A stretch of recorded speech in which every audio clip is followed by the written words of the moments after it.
नमस्कार दोस्तों, फिर से मेरे एक बार यूट्यूब चैनल में आपका हार्दिक अभिनंदन और स्वागत है। आज फ्रेंड्स जो टॉपिक है वो हाई स्कूल का है। हाई स्कूल में क्लास 10th में ज्योग्राफी का 4th चैप्टर एग्रीकल्चर। आपने एग्रीकल्चर को पढ़ा भी होगा, समझा भी होगा और उसको कॉपी में राइट डाउन भी किया होगा। लेकिन आज जो टॉपिक है, इस टॉपिक की एक विशेषता है कि इस टॉपिक से बहुत सारे क्वेश्चन यूपी बोर्ड में देखने को मिलते हैं। लमसम 5 से 6 क्वेश्चन यहाँ से देखने को मिल ही जाते हैं। आमतौर पे चाहे वो किसी भी कंपटीशन को दीजिए, चाहे कहीं भी जगह पे आप कंपटीशन दीजिए या कहीं भी किसी भी चीज़ की आप प्रिपरेशन कर रहे होंगे, वहाँ एग्रीकल्चर एक चैप्टर आपका मिलता ही मिलता है। तो आइए इस चैप्टर की शुरुआत करते हैं। सबसे पहले आपको मालूम है कि एग्रीकल्चर हमारा सबसे पहला प्राथमिक सेक्टर में शामिल है। यानी कि एग्रीकल्चर को अगर हम देखा जाए तो ये कहाँ पे है? प्राइमरी सेक्टर, यानी कि किसका विषय है? प्राथमिक क्षेत्र का विषय है। प्राथमिक क्षेत्र मतलब वह क्षेत्र जिसमें हम उत्पादन संबंधी कार्यों को करते हैं। उत्पादन संबंधी जिसमें कार्य होते हैं उसे हम बोलते हैं प्राथमिक क्षेत्र। इसके अलावा आपको ये भी मालूम है कि हमारे यहाँ अर्थव्यवस्था में द्वितीयक क्षेत्र भी है। द्वितीयक क्षेत्र में हम जो बनाने का काम करते हैं, यानी मेकिंग करने का काम करते हैं, या फिर हम मैन्युफैक्चर का काम करते हैं, यहाँ पर ये सारे काम हमारे द्वितीयक क्षेत्र में आते हैं। यानी कि इसके बाद एक और आता है तृतीयक क्षेत्र। ये जो तृतीयक क्षेत्र होता है, इसमें हम सर्विस क्षेत्रों का यानी सेवा देने का कार्य हम करते हैं। ये हमारे 3 अर्थव्यवस्था के क्षेत्र थे, जिसे हमने अर्थव्यवस्था के प्रकार में हमने आपको अच्छे तरीके से समझाया है। अगर वो वीडियो न देखा हो तो आप जाके वहाँ पे देखिए, ठीक है। इसके अलावा हम एग्रीकल्चर को देखा जाए तो एग्रीकल्चर हमारी आर्थिक समीक्षा 2020 और 21 के अनुसार भारत में लमसम 54.6 लोग कृषि से रोजगार प्राप्त करते हैं। यानी कि अगर ऑब्जेक्टिव आपका बन जाए कि कृषि से प्राप्त होने वाले जो है कितने % लोग रोजगार प्रदान करते हैं, तो 54 या 55% लोग एग्रीकल्चर से रोजगार प्राप्त करते हैं। दूसरी चीज, भारत में अगर हम कृषि की बात करें या ऐसे ही हम कृषि के प्रकारों की बात कर लें तो यहाँ पर कृषि एक प्राथमिक क्रिया है, जो कि मैंने आपको शुरुआत में ही बता दिया।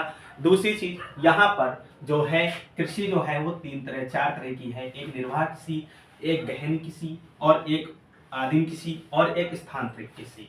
यानी ये 4 तरह की होती है। यानी कि इसमें अगर हम पहला टॉपिक पढ़ेंगे निर्वाह कृषि।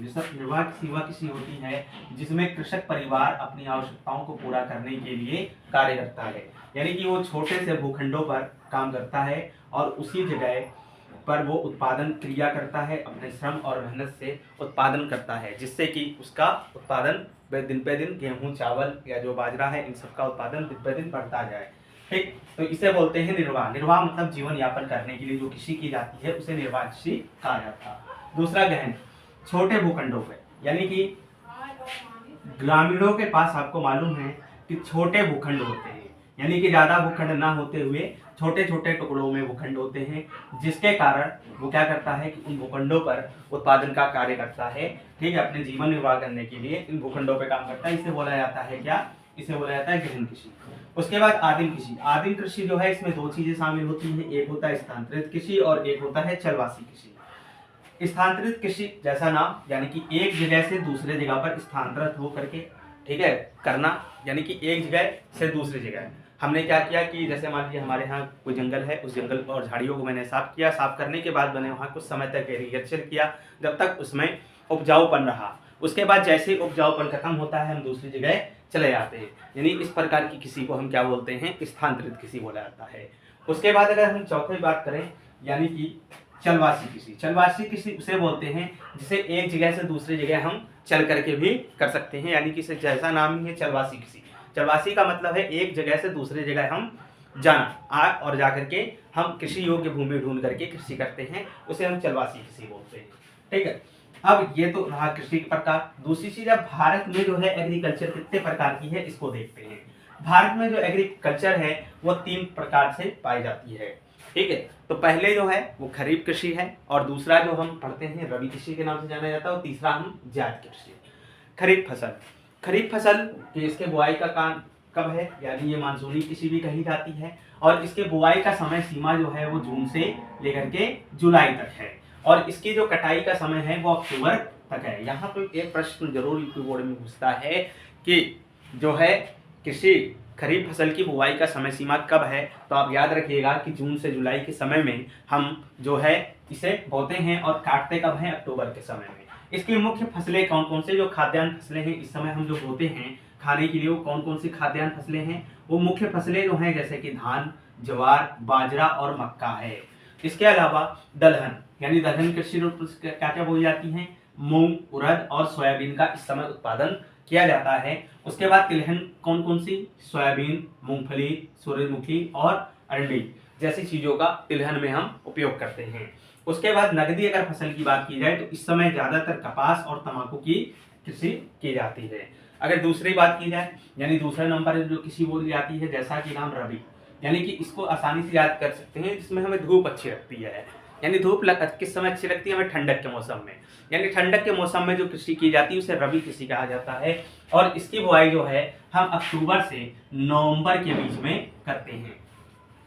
इसकी कटाई गर्मी प्रारंभ होते समय यानी कि अप्रैल और मई के बीच में इसकी कटाई कर ली जाती है। और इसकी मुख्य खाद्यान्न जो फसलें हैं वो हैं गेहूं और जौ।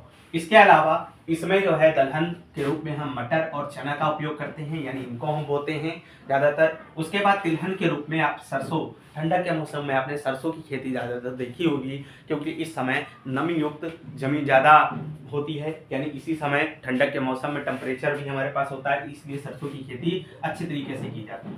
इसके अलावा नगदी फसल गन्ना का भी रोपाई इसी समय की जाती है, यानी कि ठंडक के मौसम में या शीत ऋतु के मौसम में। ठीक है। इसके अलावा जायद फसल जो है ये खरीफ और रबी दोनों के बीच की फसल है और इनके बीच में बोई जाती है। जैसे ही आपका ठंडक खत्म होता है यानी कि अप्रैल और मई बीत जाने के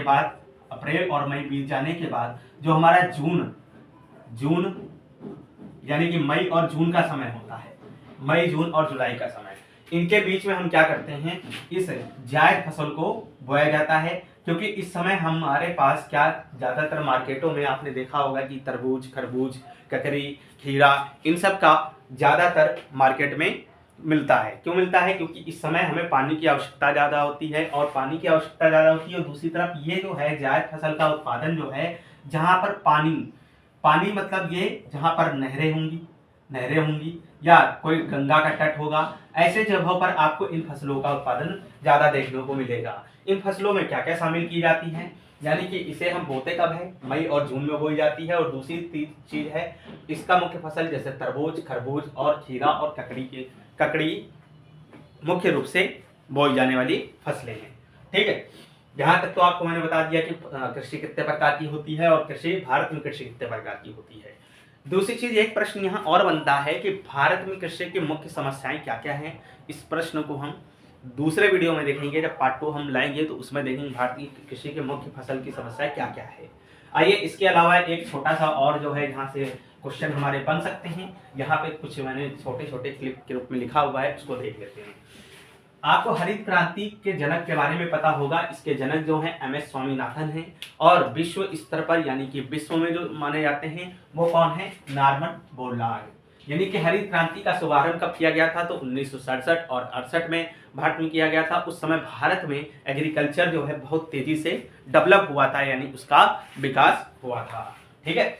इसके बाद आइए कुछ और टॉपिक को पढ़ते हैं, जैसे श्वेत क्रांति। श्वेत क्रांति किससे संबंधित है? श्वेत क्रांति आपके दूध से संबंधित है। ठीक है। पीली क्रांति तिलहन से संबंधित है, यानी कि तिलहन वगैरह से संबंधित है। नीली क्रांति मत्स्य या मांस से संबंधित है, मछली उत्पादन से संबंधित है। भूरी क्रांति जो है आपकी उर्वरक या उत्पादन या चमड़ा, यानी कि उर्वरक मतलब खाद और चमड़े से संबंधित है। इसके अलावा बादामी क्रांति जो है वो मसालों से संबंधित है। मसालों का बागान किसे कहा जाता है, या मसालों का उत्पादन करने वाला सबसे, जो इस क्वेश्चन का आप लोग आंसर कमेंट बॉक्स में जरूर दीजिएगा कि मसालों का सबसे ज्यादा उत्पादन कहाँ पे होता है, किस राज्य में होता है। मसालों का उत्पादन सबसे ज्यादा किस राज्य में होता है, इसका आप कमेंट बॉक्स में जरूर कमेंट कर दीजिएगा। ठीक है। लाल क्रांति का जो उत्पादन है वो मांस और टमाटर से संबंधित है। और गुलाबी क्रांति को हम प्याज यानी कि झींगे के उत्पादन से हम जानते हैं। इसके अलावा सुनहरी क्रांति यानी कि फल के उत्पादन से संबंधित है ये। उसके बाद सिल्वर क्रांति शहद और फलों के उत्पादन से संबंधित है। यानी कि ये जो आपको जो मैंने आज टॉपिक पढ़ाया है बहुत इंपॉर्टेंट है ज्योग्राफी का, और इसके आप पढ़ करके नोट्स भी बनाइएगा ताकि इसके आने वाले, क्योंकि बहुत कम समय बचा है आपके एग्जाम में। तो फ्रेंड्स इसको पढ़िएगा और कमेंट बॉक्स में कमेंट करिएगा, लाइक शेयर और सब्सक्राइब जरूर करिएगा। Thanks for watching.